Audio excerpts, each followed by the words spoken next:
Iwan. Pak Iwan, jadi saya di sini sebagai kasubag atau usaha merangkap tenaga teknis. Untuk Berapa tahun Pak balai ini Pak berdiri? balai ini berdiri tahun 2011, 2012, ya 2012, 2011 direncanakan, 2012 sudah dilaksanakan, dan 2012 itu baru dicoba, 2013 running. Mayoritas komunitas apa yang ada di balai benih ikan ini? Balai benih ikan, nah sebenarnya di sini adalah PT Perikanan Budidaya namanya sekarang ya. Kalau dulu namanya Balai Benih Ikan Pantai. Jadi komoditinya memang berdasarkan potensi yang ada dan letak geografis balai ini sendiri. Jadi kita memilih kerapu. Pertanyaan selanjutnya ini adalah mitigasi risiko dari segi eksternalitas. Jadi berdasarkan hubungan balai benih ikan dengan lingkungan sekitar masyarakat setempat itu seperti apa Pak? Kebetulan di Balai Tanjung Binga ini, PT Perikanan Budidaya Tanjung Binga itu berada di kawasan pesisir yang notabene adalah masyarakat nelayan. Kita memilih daerah ini satu karena kita mendekati sumber air laut, kemudian mayoritas masyarakatnya adalah nelayan, artinya saya rasa mereka tidak terganggu dengan aktivitas kita karena kita juga masih berhubungan erat dengan yang namanya usaha perikanan juga. Artinya di kompleks ini memang pengembangannya di wilayah desa Tanjung Binga itu sebagai wilayah pengembangan klaster untuk perikanan ya. Jadi konflik dengan masyarakat sekitar itu sangat minim. Faktor eksternal apa yang paling berpengaruh terhadap kegiatan balai Pak? Dari segi kebijakan pemerintah. Dari segi kebijakan ya, dari government policy, kalau ngomong kebijakan pemerintah, kadang pada tahun-tahun sebelumnya kita pernah menerapkan, pemerintah pusat melalui menteri sebelumnya Ibu Susi pernah menerapkan moratorium ekspor kerapu hidup menuju negara tujuan menggunakan kapal asing.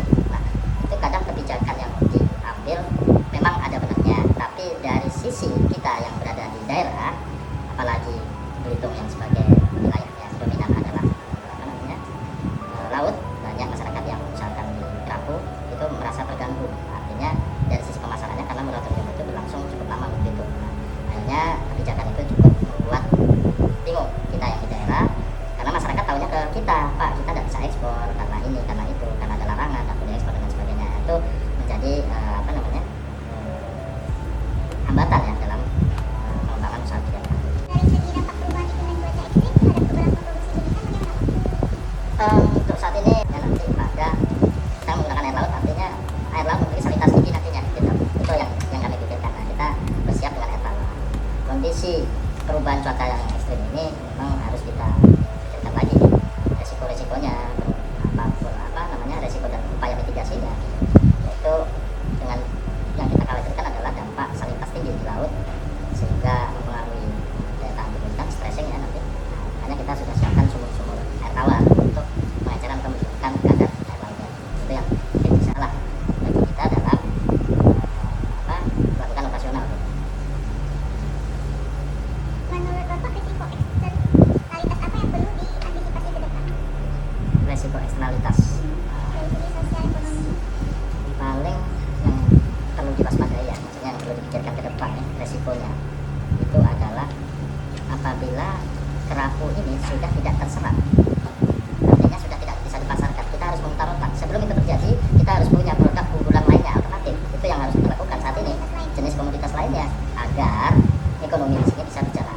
Artinya bukan hanya di PD dengan PAD-nya, tapi masyarakat sekitar juga merasakan dampaknya gitu. Ketika kita Kalau risiko strategis yang paling berpengaruh terhadap pencapaian bibit balai apa Pak? gimana resiko strategisnya? Yang tadi kan dari visi misi kan pasti memiliki risiko untuk mencapai tujuan visi Oh Pak. ya, oke. Resiko dari pencapaian itu tadi ya, cita-cita kita ibaratnya. Resikonya adalah kalau balai ini tetap nantinya di anggaran, gitu. Di anggaran karena kita murni bergantung di anggaran. Kalau anggarannya tidak ada, contoh sekarang kayak efisiensi kayak gini, mau tidak mau kita harus dipangkas, kita harus memutar otak lagi dan bagaimana caranya nyukupin ini semua gitu. Walaupun kita harus turun produksi tidak masalah, tapi setidaknya kita masih tetap operasional gitu. Itu bagaimana balai menghadapi perkembangan teknologi dan inovasi di bidang perikanan? Ya, sekarang ini kan dari sisi manajemen SDM kita sering mengikuti pelatihan-pelatihan, sifatnya semuanya berujung pada pemanfaatan teknologi IoT, Internet of Things ya sekarang. Nah, kita berusaha untuk menyelaraskan itu semua. Jadi dengan majunya teknologi ini setidaknya